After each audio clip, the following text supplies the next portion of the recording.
Le site de Karnak est la plus grande structure religieuse jamais bâtie au monde. C'est la demeure du grand dieu égyptien Amon, dont le serviteur est le pharaon lui-même assisté de milliers de prêtres.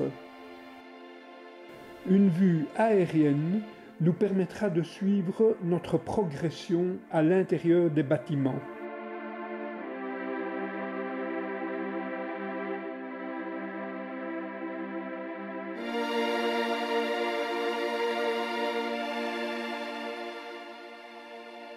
On rejoint l'ensemble par une large esplanade dominée par deux immenses murailles appelées pylônes.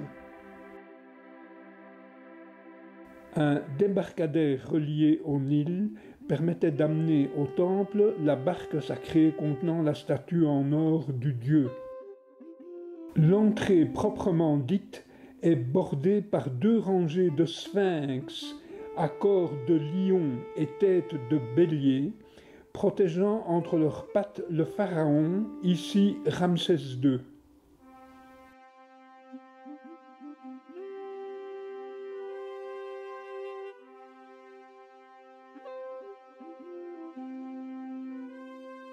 Franchissons le premier pylône, ce qui nous permet de voir les remblais ayant servi d'échafaudage pour construire le mur.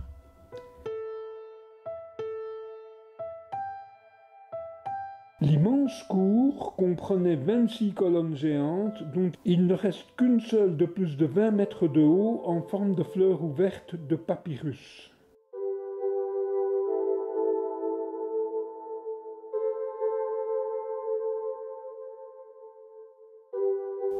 Une statue géante du pharaon, avec sa femme à ses pieds, recevait les offrandes des pèlerins.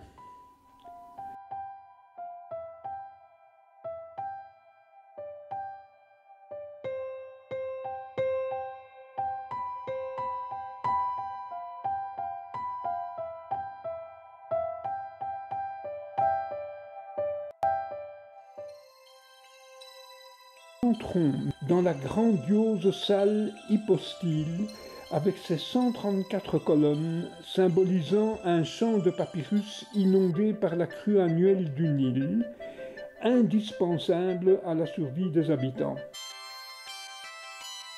Admirons les sculptures et fresques.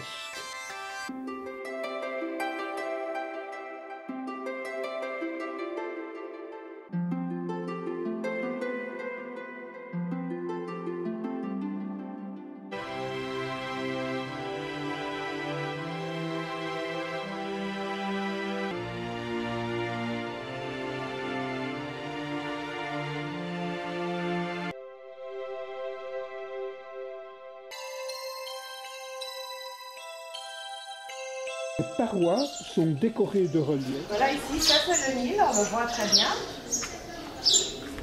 Et voilà, ça c'est le grand bateau, on le voit de chaque côté.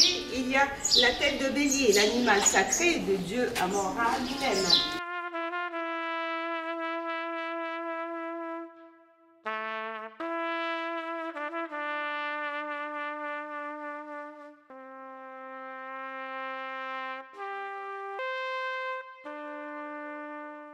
Le fond de cette paroi montre les feuilles de l'arbre sacré.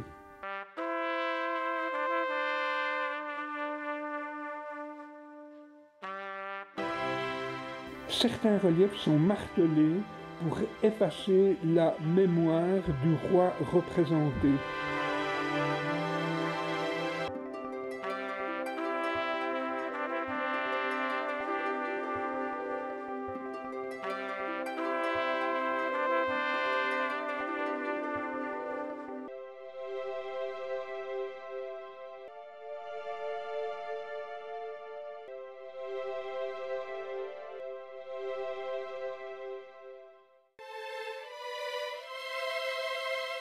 Dans cette cour se trouvaient deux obélisques. On voit encore le socle de la deuxième, aujourd'hui à Paris.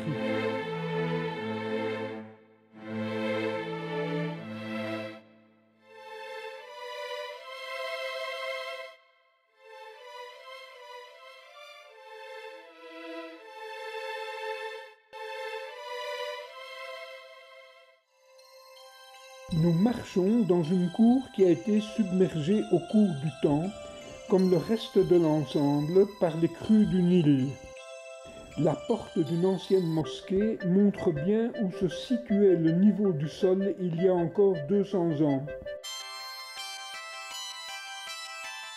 Des piliers en forme de fleurs de lotus fermées et d'immenses statues ont été découvertes après un laborieux déblayage.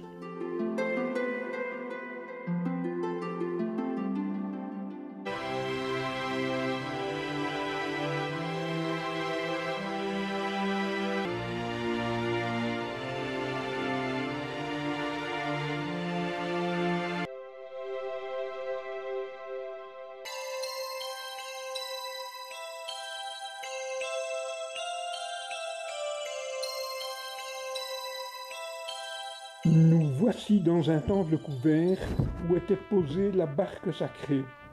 Les fresques ont conservé leurs couleurs.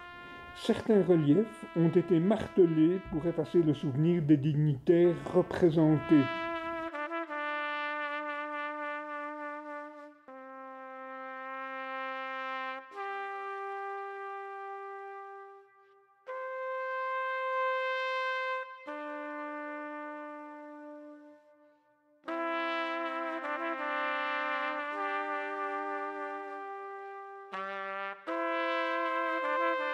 Les reliefs des murs montrent des aspects de la vie quotidienne. Ici, un bœuf abattu, des mets divers. Un cortège de prisonniers illustre une victoire du pharaon.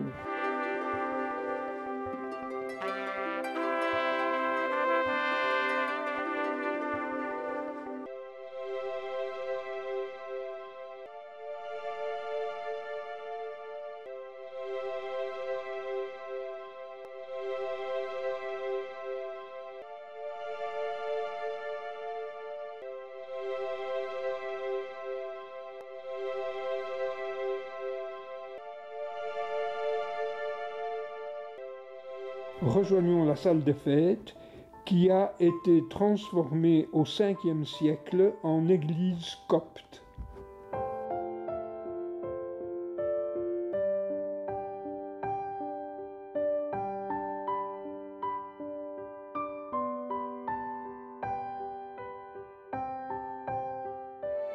Le lac sacré où les prêtres faisaient leurs ablutions.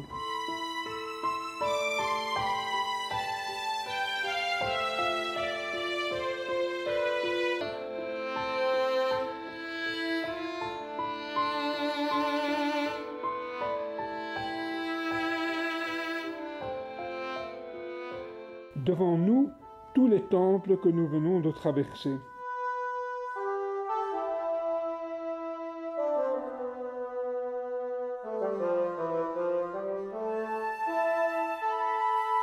À la fin de la visite, nous voyons l'allée qui se dirigeait vers le temple de Luxor.